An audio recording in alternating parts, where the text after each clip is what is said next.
Good evening and welcome to Staten Island, to the Staten Island public hearing on the proposed fiscal year 2019 New York City water rate. My name is Mario Bruno. I'm Assistant Commissioner for Intergovernmental Affairs at DEP, and I'll be serving tonight as the hearing officer.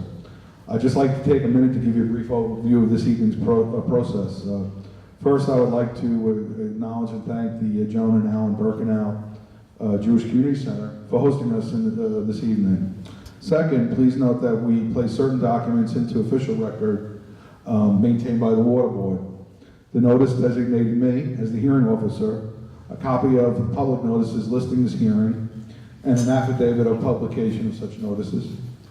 The draft of the proposed water and wastewater rate schedule, the public information booklet regarding water and wastewater rates, a copy of which is available up front, and all written statements submitted by you, the members of the public, to the Water Board.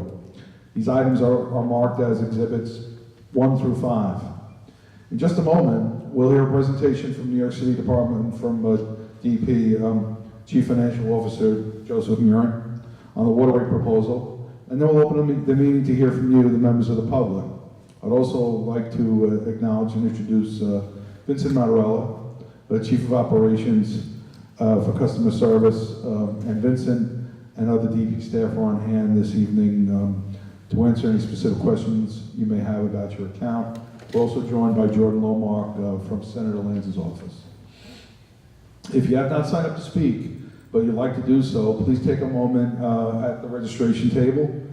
Please know that you can also submit written testimony to the New York City Water Board up until the close of business on May 31st. These statements will be entered into the record, and copies will be distributed to the Water Board members for their review and consideration prior to their adoption of the adoption of the rate schedule for FY 2019. I would also like to introduce the individual members joining me here, Mr. Alfonso Carney, Chairman of the Water Board, and Water Board members Adam Freed, Jonathan Golden, Arlene Shaw, and that's it.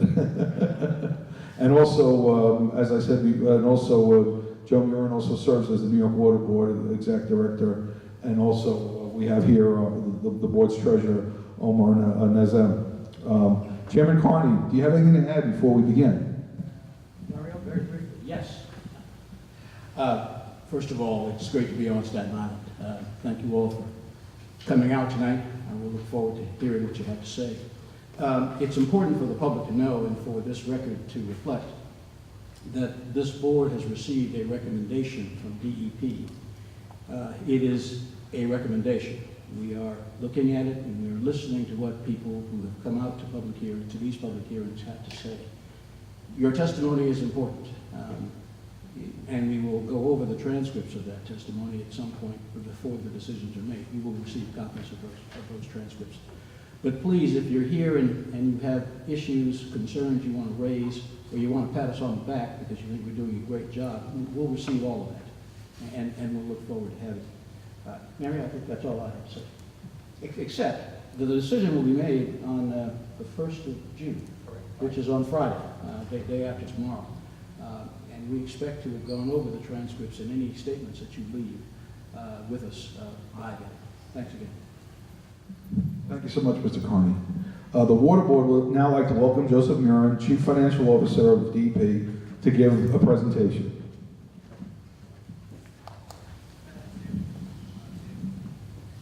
Thank you, Mario. Thank you, Mr. Chair. Thank you, members, for being here tonight. Thank you, members of the public, also for coming to tonight's presentation. I'm going to go through the presentation that was made to the board when the rate proposal was first made, as well as which is also in public records and is on the website. So in the interest of, I think, brevity and to get to the speakers as soon as possible, I'll probably go through the slides fairly quickly. You know, I don't, but if anyone needs me to stop and slow down, feel free to ask for that request. So, okay. Just a little history about it, and DEP. Is the water supply system for the city of New York, providing over 1 billion gallons of water a day to 9 million New Yorkers, and a wastewater treatment system that serves 14 plants, treating 1.2 billion gallons of wastewater each day. We want to make it clear that we continue to meet all water quality standards, for the system. We also want to, highlight, many of the progresses we made over the past decades in terms of, improving harbor water quality. The map to the left shows harbor water quality back in 1985. The red showing those areas that were at high levels of fecal coliform.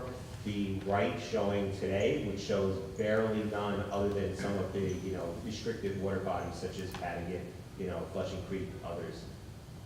To talk about a little bit the operations and maintenance system, the city operates over 6,000 employees.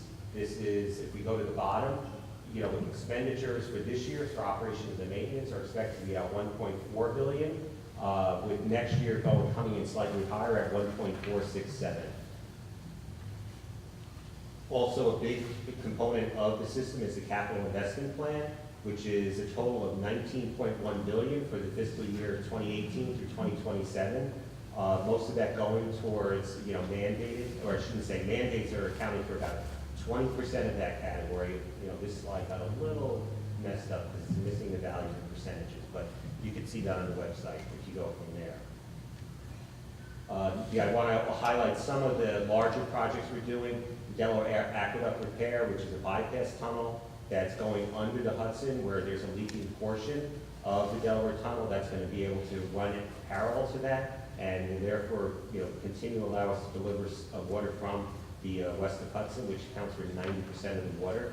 That is progressing along, according to plan, with a planned operation by 2022.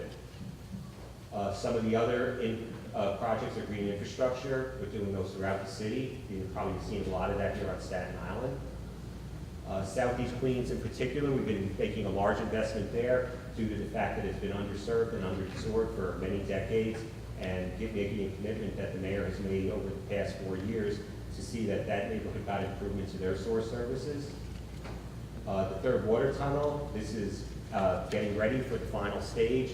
It was made activation ready, meaning that the water is filled with tunnel in the Brooklyn Queens leg, and should it have to be put in service again over the next, I'd say 10 years or so, we're going to be doing the three remaining shafts that have, two remaining shafts that have to be built to put that in full service for Brooklyn and Queens. Long-term control plan, this is a large investment that the agency is making in improving water quality for stormwater runoff.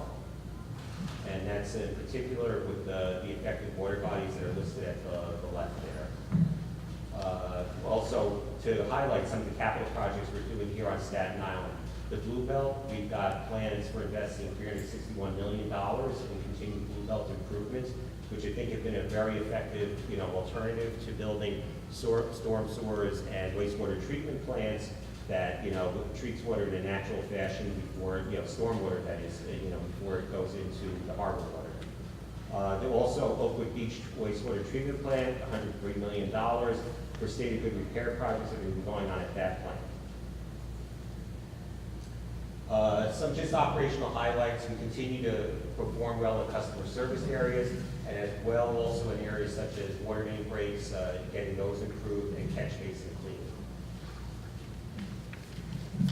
The growing investment needs, so part of the reason for the rate increase is that we do have a rather large capital plan that has to meet all the needs that we just went through.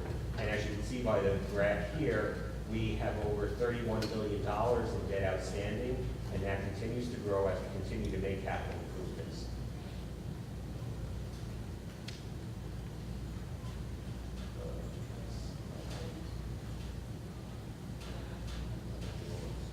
Sorry, that's the most important stuff.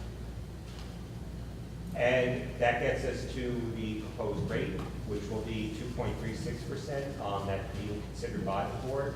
That would be a rate increase of $1.35, bill impact, I should say, for a typical monthly customer to $2.17.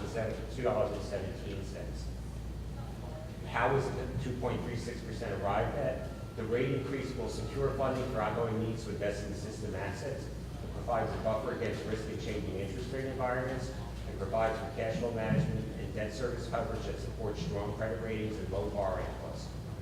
This is still a lower than average rate increase than we've had over the years. As many know and saw from the previous slide, we had many years we were over 10%.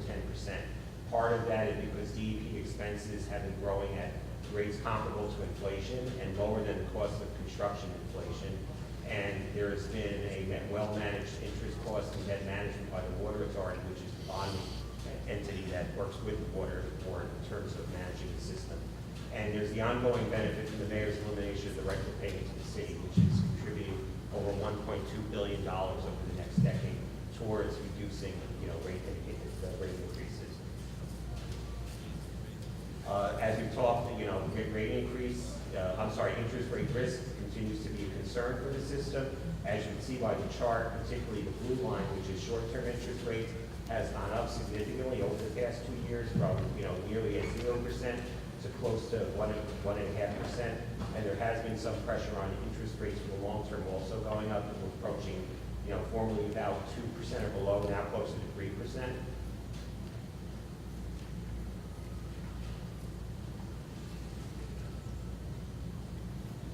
Other focuses for the system are affordability, the homeowner assistance credit, which is a $115 credit for low-income senior and disabled households, the multifamily assistance credit program, a $250 credit for affordable multifamily properties, that's $250 per unit, the minimum charge freeze, which is a 0% increase to water rate charged to low-usage properties, remaining at 49 cents per day, and the leak repair credit, partial credit for excess charges for repair leaks. And as we also like to point out, this rate does conform to about inflation or so, going up to $2.17 for the average monthly impact for a single family home, $1.35 for a multifamily home, and as I said on the bottom there, 0% for minimum charge properties.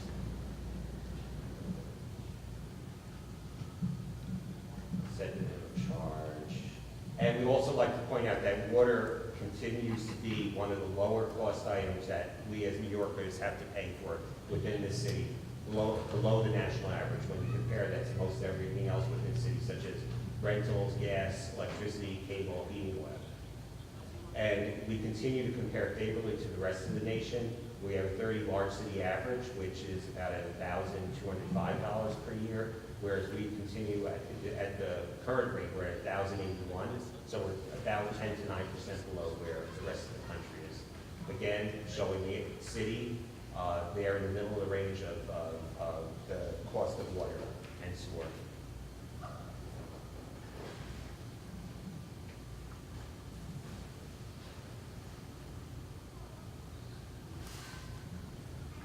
Sorry, this is a little sketchy for me.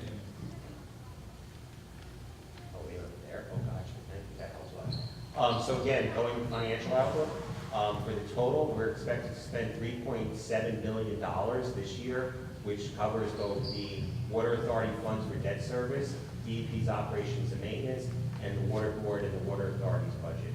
That's expected to grow to $3.8 billion for next year, which, as you can see, the bulk of that really is on the debt service.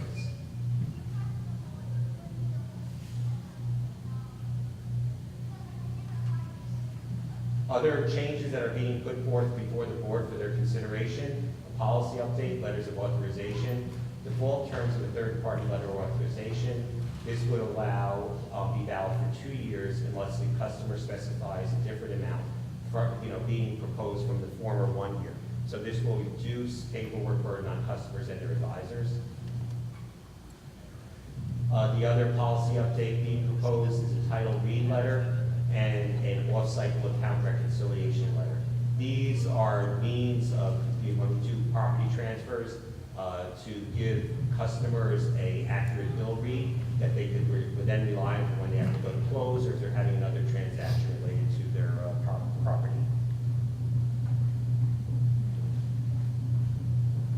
So again, 2.36 is the proposed rate. We expect, as we said, there is one more public hearing, which will be held in Manhattan tomorrow at Specter Hall downtown at 10 a.m. And then, as the chair indicated, the final hearing, or I should say, the board will consider and adopt the proposed, or consider, and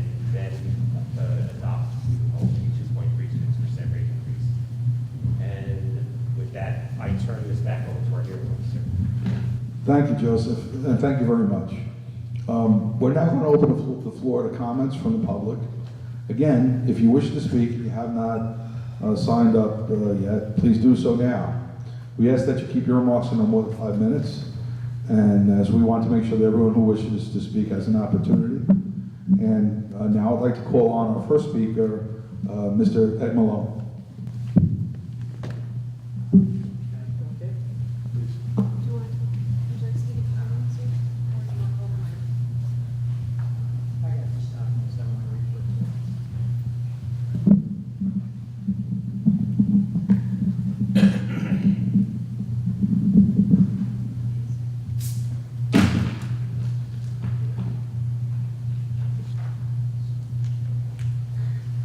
First, I'd like to say I'm happy to be back.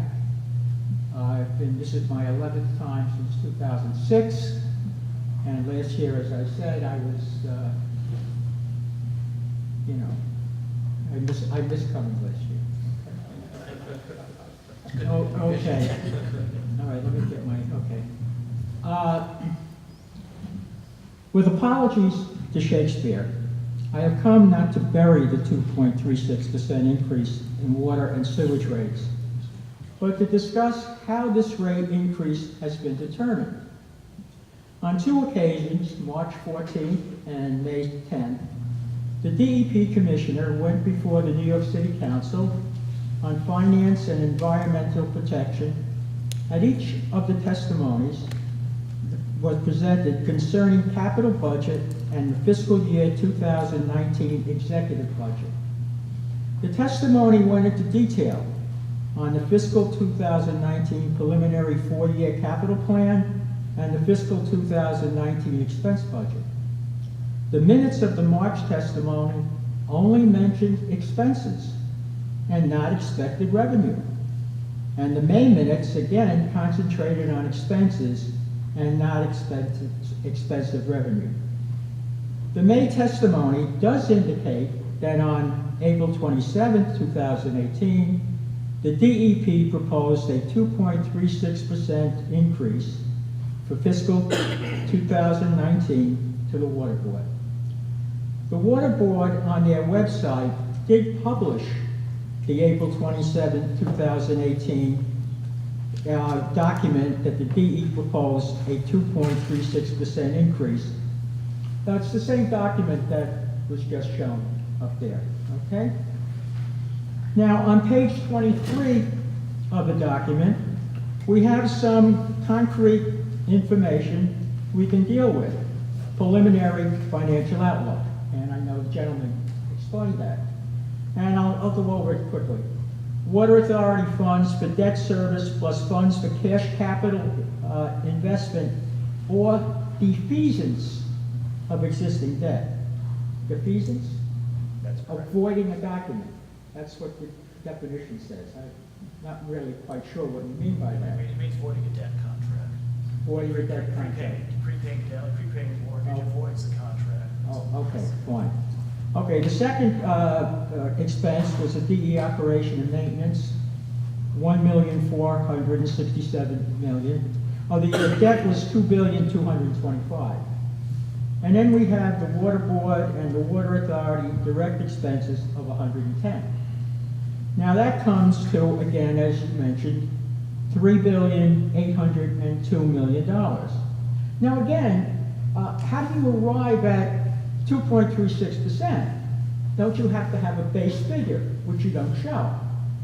Now, simple arithmetic pointed out to me that your revenues that you're expecting must be about $3,714,000,000 or $3,750,000,000. 102.36% will give you $3,802,000,000. Okay, so I looked at that and I said, gee, that seems pretty reasonable. Why should I, object to that? Well, lo and behold, you did have a document that you printed, and this is what you're giving out to everybody. Page 9 of the document shows revenues for the first time. Revenues. Water and sewer and payments. That's what we're paying. $3,673,000,000. Upstate, our friends upstate buy their water from you, 88 million. Miscellaneous revenue, 18 million. Other revenues, interest on funds, 23 million. Federal subsidy on outstanding Build America bonds, 70 million. Current revenues available, $3,870 million. Now, if you only need $3,802 million, you got a $68 million surplus. Now, further on page 9, we go down and you have a lot of stuff on debt. But it said total expenses, $2,120 million. I'm not going to go with that figure. I'll go with the $3,802. You have it, according to the figures that you're presenting to the public, you've got a surplus. Taking this document and taking the other document. Now, again, it says here, net year and balance, fiscal 2019. You got $967 million. I add 68 million on that, you got over $1 billion in the bank. So in closing, my statement is, in other words, as a ratepayer, I see no reason for a 2.36% increase. Thank you. Thank you. Thank you.